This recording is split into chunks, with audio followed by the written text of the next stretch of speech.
Nah, ngapain tuh burung yang terbang di bawah arsy? Yusabbihu ma'al musabbihina ila yaumil kiamati. Ia bertasbih ya bersama makhluknya. Ini musabbihin, para makhluk ya, makhluk yang ada di alam gaib tuh ya, di alam akhirat tuh. Ngapain ya? Sama tuh bertasbih, membaca subhanallah walhamdulillah wala ilaha illallah atau subhanallah tuh ya. Sampai kapan bacanya? Ila yaumil kiamati, sampai hari kiamat tuh. Gak berhenti-berhentinya burung itu bersama para makhluk Allah bertasbih itu. Untuk siapa? Untuk kita tuh yang membaca la ilaha illallah semata-mata mengharapkan pahala dari Allah Subhanahu wa taala min ghairi azabin tuh ya. Kalau pakai izal ajab siksa. Kalau ini hurufnya apa? Ain, jim, ba ya, kagum, heran gitu ya. Goiri tidak ya, min goiri ajabin, dari tampak boleh, tidak boleh, dari tampak heran, kagum tuh ya. Tuh, jadi di bawah aras sambil membaca tasbih ya bersama makhluk Allah tuh musabbihin. Dia baca sampai apa? Hari kiamat tuh ya. Kalau kita baca dari sekarang, hari kiamat kapan? Kita nggak tahu. Berarti ini yang udah duluan, wah, luar biasa tuh ya. Jadi orangnya masih hidup, tapi di sana udah ada apa? Udah ada yang membacanya tuh ya. Wa yuktabu lahu sawabuhu, dan dicatat baginya ganjarannya tuh, pahalanya besar. Orang yang membaca kalimat tahlil tuh, wa yuktabu, dan dicatat baginya sawabuhu, pahalanya, ganjarannya tuh. Orang yang sering membaca la ilaha illallah ya. Makanya kalau lagi tahlil tuh jangan ngomong atau dumel, orang baca kepanjangan dikit ya. Di kita sih alhamdulillah kita mah ya berapa paling juga 100 ya, la ilaha illallah 100 mah nggak lama ya. Bahkan ada di daerah lain yang 1500 ya, ada kebanyakan itu mah orang kayak kita ya. Di kita alhamdulillah kita mah la ilaha illallah ya. Kita baca 100 kali di saat tahlil tuh ya. Ini luar biasa ya. Mudah-mudahan dengan hadis yang kita pelajari yang menjelaskan tentang keistimewaan kalimat tahlil semakin yakin dalam diri kita, sehingga kita selalu berusaha untuk membacanya ya, setiap hari, boleh malam, boleh siang, bahkan kalau bisa mah walaupun bukan sedang ibadah juga, dimanapun juga, asalkan tempat yang bagus, itu jangan lupa itu mengucapkan la ilaha illallah. Apalagi tadi tuh setiap dia mau ngomong di awal dia baca itu, nanti kalau udah mau selesai juga dia baca la ilaha illallah juga tuh ya. Insya Allah dosa-dosa kecil kita mah nggak ada tuh yang begitu mah ya. Ya. Jadi bukan hanya astagfirullah, bukan hanya kita minta ampun, dengan tidak mengucapkan minta ampun pun juga dengan kalimat thayyibah yang kita baca ini, dosa kecil kita sudah dihapuskan oleh Allah Subhanahu wa ta'ala. Wa qala sallallahu alaihi wasallam, ayo baca, man qala la ilaha illallah Muhammadur Rasulullah marratan gufira lahu zunubuhu wa in kanat misla zabadil bahri. Jis baca. Bismillahirrahmanirrahim. Wa qala sallallahu alaihi wasallam, Man qala la ilaha illallah Muhammadur Rasulullah marratan ghufira lahu dunubuhu wa in kanat mithla jabadil bahri. Lalu baca lagi lalu. Bismillahirrahmanirrahim. Wa qala sallallahu alaihi wasallam man qala la ilaha illallah Muhammadur Rasulullah marratan ghufira lahu dhunubuhu wa in kanat mithla zabadil bahri.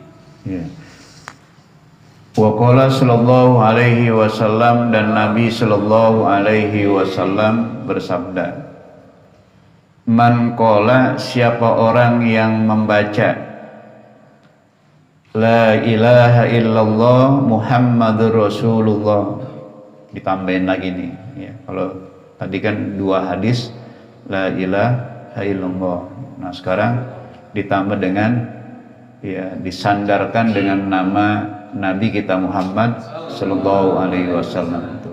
Jadi la ilaha illallah Muhammadur Rasulullah.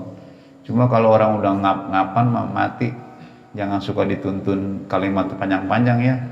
Takutnya ntar begitu dia belum sampai menyebut kalimat yang kita ajarkan, terus apa? Mati. Nah, apa yang ngomong? La ilaha. Nah, apa itu? Ya ada Tuhan. Berarti apa? Musyrik, ya. Kafir berarti, ya. Makanya ngajarinya masih sadar, ya. Kalau diajarin tuh baca la ilaha illallah, udah orang meninggal, udah mau ngajarin panjang banget lagi, ya. Jadi takutnya begitu. Tapi kalau udah mau apa? Sudah di kerongkongan napasnya ya. Tapi kalau masih baru ini masih bisa ngomong-ngomong mah nggak apa-apa insyaallah. Cuma yang begitu pendek-pendek aja ya. Takutnya kalau la ilaha sampai situ doang langsung apa? Meninggal. Tapi kalau la ilaha illallah lengkap nggak? Lengkap itu ya. Jadi kalau udah ngap-ngapan ya. Dan lagi insyaallah kayak kita mah di dalam hati kita walaupun mengucapkan insyaallah kalau sering dibaca nanti terbawa ya, di saat kita sakratul maut lisan kita akan mudah mengucapkan la ilaha illallah atau asyhadu an la ilaha illallah wa asyhadu anna muhammadar rasulullah. Nah, lisan kan tergantung kebiasaan kita pakai ya. Kalau sering dipakai ucapan yang kotor-kotor kan nanti mau ninggalin dunia yang ngomongnya begitu kotor, walaupun meninggal juga. Tapi kalau emang setiap harinya dilatih kata-kata yang indah, kata-kata yang bagus, kata-kata yang diajarkan oleh Rasul, nanti di saat kita sakratul maut juga itu akan mudah terbaca tuh ya. Makanya berusaha jangan sampai mengerjakan perbuatan-perbuatan yang dilarang oleh Allah dan dilarang oleh Nabi kita Muhammad sallallahu alaihi wasallam. Insyaallah nanti sakratul mautnya gampang.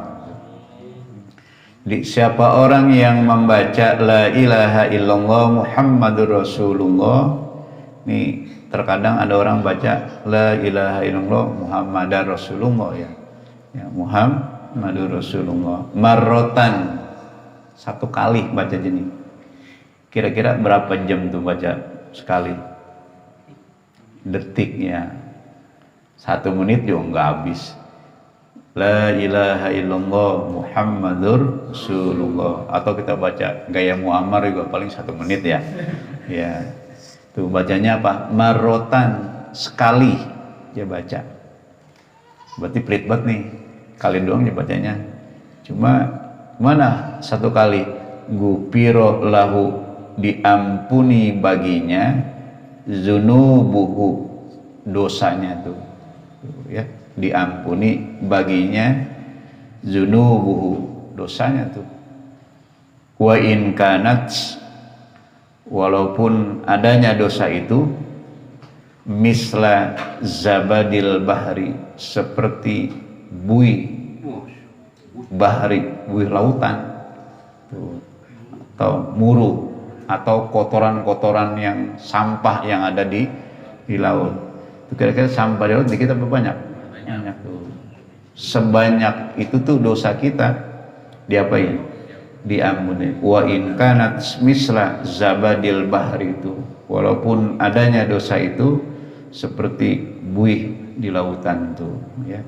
Ini zabadil bahri idopa, ada huruf jar yang dibuang, maksudnya makanya mananya seperti buih di lautan tuh ya. Zabadil bahri, asalnya al zabadu bil bahri, buih di lautan, dijadikan mudhofun ilaih, huruf jarnya diapain?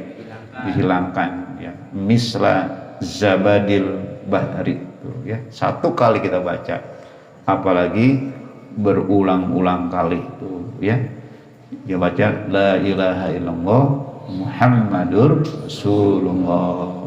Ini zikirin apa ya? Mana aja dah, terserah kita mau baca la ilaha illallah saja atau mau nambahin lebih panjang sedikit boleh, nggak apa-apa. Yang penting memang ada, semuanya ada Pak, ada dasarnya ya. Ini ada hadisnya, ini juga ada hadisnya ya. Terserah ya. Insya Allah kalau ngapalin atau mengamalkan zikir yang diajarkan oleh Nabi, nggak ada pengaruhnya nanti sakit ini atau otaknya jadi apa? Kalau ada kelebihan, kagak bisa ini lagi, enggak, insya Allah ya. Yang begitu ngamalin ilmu-ilmu kekebalan yang begitu mah, yang bisa ada istilah apa? Enggak kuat, zikir mulu sih, makanya zikirnya yang bener ya. Ini kayak ini siapa yang nyuruh? Nabi itu baca la ilaha illallah Muhammadur Rasulullah tuh. Kira-kira dosa kita banyak gak? Banyak. Apalagi manusia memang sifatnya nisyan, pelupa tuh. Tapi itu nggak bisa kita hindari nisyan. Kenapa? Memang udah diciptakannya begitu. Tapi ada obatnya. Apa obatnya? Ya minta ampun tuh ya. Makanya kata Nabi, sebaik-baik orang yang berbuat dosa adalah orang yang taubat, kan gitu. Jadi sebaik-baik orang yang berbuat salah adalah at-tawabun, bertaubat. Jadi manusia tempatnya salah dan lupa, dan sebaik-baik orang yang salah dan lupa adalah at-tawabun, minta ampun. Dan salah satu kalimat yang diajarkan oleh Rasul kepada kita umatnya ini, dengan kesalahan yang kita lakukan ya, karena kita memang tidak mungkin terhindar dari dosa. Dosa kita ada yang kita sengaja, ada yang kita tidak sengaja. Itu sebanyak buih yang ada di lautan itu, kalau kita sering membaca la ilaha illallah, bahkan hadis ini mah hanya cukup berapa? Sekali ya. Tadi kita baca berapa? Berkali-kali ya. Insya Allah itu gupiro dia. Cuma ini sekali lagi dosanya dosa kecil ini ya. Kalau dosa besar nggak masuk. Kenapa? Dosa besar ada syaratnya. Dosa besar mah nggak bisa dosa besar dengan ucap la ilaha illallah Muhammad Rasulullah ya. Atau dengan apa? Ya membaca la ilaha illallah, enggak ya. Ada syaratnya aja kalau dosa besar mah. Nanti kita akan pelajari itu ya. Kalau kecil nggak ada syarat. Dengan istighfar, dengan baca kalimat ini, atau dengan wudu, dengan dia bersedekah, dengan dia berbuat baik, itu dihapuskan kesalahan kita. Gampang, tapi jangan diapain? Jangan diremehkan. Dosa kecil juga. Dosa kecil tuh kalau diremehkan mah ya jadi gede, jadi besar. Ya banyak-banyak juga dosanya. Tuh ya. Jadi jangan kita remehkan. Mau dosa kecil kah itu, apalagi dosa besar, sebisa mungkin dalam hidup ini kita apa? Hindari. Kalau memang sudah berbuat juga, ya harus apa? Minta ampun, minta maaf pada Allah Subhanahu wa taala, atau perbanyak kalimat-kalimat zikir tuh ya. Hebat bener nih hadis tuh. La ilaha illallah Muhammadur Rasulullah marrotan tuh. Satu kali dia baca diampuni baginya dosanya. Wa in kanat misla. Sekalipun dosanya itu seperti apa? Buih di lautan tuh ya. Buih bisa busa, bisa juga apa? Muru, bisa juga kayu-kayu, bisa juga rumput-rumput, semua itu kotoran ya yang ngambang tuh ya. Ya itu dosa kita apa? Diampuni oleh Allah Subhanahu wa taala. Tapi sekali lagi jangan ngeremehin ya. Kalau gitu kita nggak punya dosa besar apa? Nggak punya dosa kecil ya. Jangan ya. Manusia itu kalau giliran dosa yang paling bagus ngaku paling banyak berbuat dosa. Kalau masalah dosa, kalau melalui kebaikan, kita jangan mengaku orang yang paling banyak berbuat baik. Justru kita balik, ketika kebaikan kita mengaku orang yang paling dikit berbuat kebaikan, di saat kita mengakui kesalahan, kita akui bahwa kesalahan kita adalah orang yang paling terbanyak melakukan kesalahan. Jangan dibalik. Ini banyakan kita balik. Ketika kebaikan ngaku paling banyak, ketika kesalahan ngaku paling apa? Paling bersih. Saya memang punya dosa. Sombong. Ya, kalau Nabi benar emang gak punya dosa Nabi mah. Kenapa? Nabi sifatnya maksum. Kalau dia mau ada kesalahan diapain? Diingetin, dicegah oleh Allah. Ya kalau dicegah berbuat enggak ya. Kalau kita mau berdosa nggak ada yang nyegah, nggak ada ya, selain iman kita tuh ya.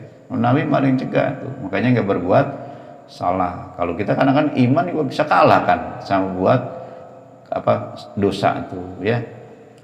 Jadi gitu, kalau kebaikan ngaku paling dikit, kalau keburukan ngaku paling banyak ya. Pada dasarnya mah ada ditanya apa tujuannya. Kebaikan ngaku paling sedikit itu mendidik kita supaya apa? Kita itu ada rasa ingin meningkatkan kualitas amal kita. Karena apa? Karena kan dikit. Nah, kenapa dosa ngaku paling banyak? Itu mengajarkan kita karena kita ngaku dosa paling banyak, sehingga di saat ada kesempatan berbuat salah, dia nggak ceroboh. Kenapa nggak ceroboh? Dia akan mikir dulu, yang udah ada aja banyak, nah sekarang ditambah lagi, lah bikin banyak lagi, akhirnya apa? Nggak jadi. Itu begitu. Tapi kalau ngaku nggak punya dosa, ya makanan setan tuh ya. Jadi makanan setan kita kalah, akhirnya dosa jadi apa? Jadi banyak gitu ya.